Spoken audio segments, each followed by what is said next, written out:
ही घटना 30-40 वर्षापूर्वीची असेल. तुकाराम हा त्या काळी अगदी विशीतला तरुण होता. अतिशय निर्भीड गडी आणि तितकाच सौम्य मनाचा. रोज तालमीत जाऊन जोर बैठका मारणे, कुस्त्या खेळणे हा त्याचा छंद. गडी जितका रगेल तितकाच रंगेल. म्हणूनच आसपासच्या गावातील एकही तमाशा सोडत नसे. प्रत्येक तमाशाला याची हजेरी ठरलेली. त्या काळी वाहतुकीची साधने अतिशय मर्यादित असल्याकारणाने बहुतेकदा पायी कोसो दूर अंतर कापून लोक तमाशाला जात. बहुतेकदा लवकर पोचायचं म्हणून गटागटाने मुख्य रस्त्याने न जाता जंगलाचा रस्ता, पायवाट, माळ रानावरूनच गप्पा टप्पा मारत मार्गक्रमण केलं जाई. शेजारच्या गावात एक नावाजलेला तमाशा आला होता. तुकाराम नेमका त्या दिवशी काही कामानिमित्त तालुक्याच्या गावी गेलेला होता. मला घेतल्या बिगर तमाशाला जाऊ नका रे गडाने, असं मित्रांना सांगून तालुक्याच्या ठिकाणी तुकाराम गेला. पण संध्याकाळचे 7 वाजत आले तरी तुकारामचा काही मागमूस दिसेना. मित्र तमाशा हुकू नये म्हणून चालते झाले. इकडे तुकाराम लगबगीने तालुक्याचं काम उरकून घरी परतला. मित्र सगळे निघून गेल्याचा त्याला भलताच राग आला. त्या रागातच गपागप भाकरी भाजी खाऊन तुकाराम निघाला. त्याला जागेवरच अंधार पडला होता. लवकर पोचायचं म्हणून तो माल रानावरच्या कच्च्या पायवाटेने चालू लागला. गडी तसा खूपच निर्भीड असल्याने भीती त्याच्या गावीही नव्हती. आकाशात अर्धचंद्रकोर आपलं अस्तित्व दाखवत होती. तेवढाच काय तो उजेड.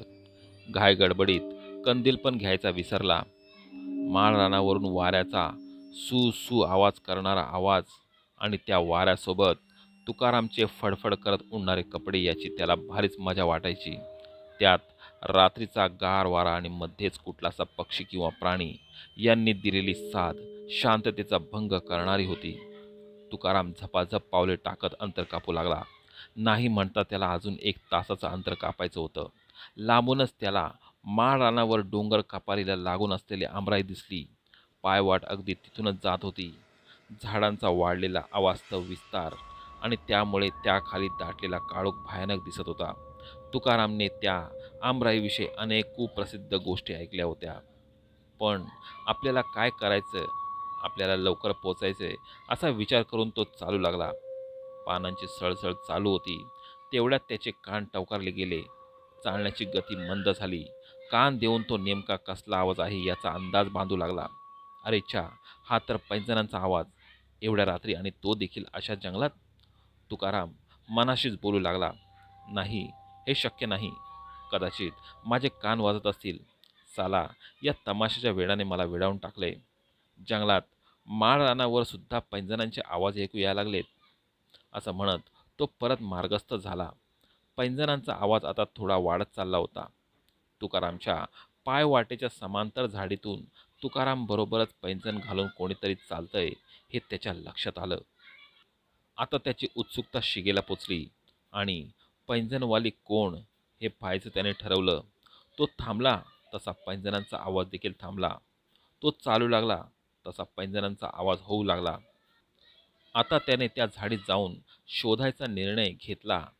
तसाही त्याला घुंगरांचा नाद होताच. आता पैंजणवाली कोण हे पाहिल्याशिवाय तुकाराम काही स्वस्थ बसणार नव्हता. तो पैंजणांच्या आवाजाच्या दिशेने जाऊ लागला. तशी पैंजण त्यापासून लांब जाऊ लागली. तो परत त्यांच्या मागे. कधी एखाद्या झाडामागून आवाज येई. तुकारामने तिथे जाऊन पाहिलं की परत दुसऱ्या झाडामागून आवाज येई. तुकारामला देखील हा लपाछपीचा खेळ आवडू लागला होता.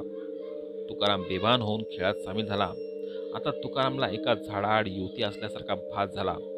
तुकाराम मनोमन खुश झाला. आता रात्रीचा तमाशा इथेच असं मनात म्हणत त्या झाडाच्या दिशेने जाऊ लागला. जाऊन पाहतो तर तिथे कोणीच नाही. परत दुसऱ्या झाडामागे युवतीचं किंचितचं दर्शन झालं. परत लपाछपीचा खेळ सुरू झाला. ती युवती पुसटचं दर्शन देत पैंजणांचा आवाज करत या झाडामागून त्या झाडामागे आणि तुकाराम तिच्या मागे. मध्यरात्र होत आली होती. तुकारामला आता तिला कोणत्याही परिस्थितीत पाहायचं होतं. तो तिच्या मागे पळून थकला होता म्हणून एका ठिकाणी दगडावर शांत बसला आणि ती कुठे दिसते का याचा भिरभिरत्या नजरेने शोध घेऊ लागला. तसा एका बाजूने पैंजणांचा आवाज त्याच्या दिशेने येऊ लागला. त्याने नजर तिकडे वळवली तशी एक युवतीची आकृती त्याच्या दिशेने येत असलेली त्याला दिसली. त्याच्यात आणि तिच्यात खूप कमी अंतर उरलं. तुकाराम तिचा चेहरा पाहण्याचा प्रयत्न करू लागला, पण त्याला नीटसं दिसेना. तशी ती युवती बोलली, "ये, पकड मला." तुकाराम परत तिच्या दिशेने सरसावला. तो अतिशय वेगाने तिच्या दिशेने धावायचा, पण दोघात जेवढं अंतर आहे तितकंच अंतर राहायचं. तुकाराम आता थोडा वैतागला होता, म्हणून आता शांत बसून घेण्याचं ठरवलं. तसा पैंजणांचा आवाज त्याच्या जवळ येऊ लागला आणि एकदम त्याच्या जवळ येऊन थांबला. तुकारामने हळूच तिच्याकडे पाहिलं. अतिशय नखशिखांत सौंदर्यवान युवती त्याच्या पुढ्यात उभी होती. तुकाराम तिच्या सौंदर्याने पुरता घायाळ झाला. तिच्या सौंदर्यापुढे त्याच्या तोंडून चकार शब्दही उमटेना. अलगद तिचं सौंदर्य तो डोळ्यांनीच पिऊ लागला होता. त्याच्या मनात किंचितही शंका येत नव्हती की इतकी सुंदर युवती या भयान जंगलात मध्यरात्री काय करत असेल. विश्वामित्रासारख्या तपस्विनी सौंदर्यापुढे हार मानली तर हा एक साधारण मनुष्य. तुकाराम काय चीज. पुढे जे घडले ते विपरीत. तुकाराम अलगद तिच्या भावपाशात सामावला गेला. वासनेने तिचं काम केलं होतं. तुकारामला जगाचा विसर पडला. तो पूर्ण तिच्या सौंदर्यात न्हाऊन निघाला. सकाळी पक्ष्यांच्या चिवचिवाटाने तुकारामला जाग आली. त्याचं पूर्ण अंग दुखत होतं. डोकं जड पडलं होतं. हातापायावर, पाठीवर नखारने ओरबडल्याच्या किंचित जखमा जाणवत होत्या. रात्री घडलेलं त्याला स्वप्नवतच वाटत होतं. कुठे गेली असेल ती युवती असा विचार करतच तुकाराम घराकडे चालू लागला. तुकारामच्या मनात सारखा रात्रीच्या घटनेचा विचार येत होता.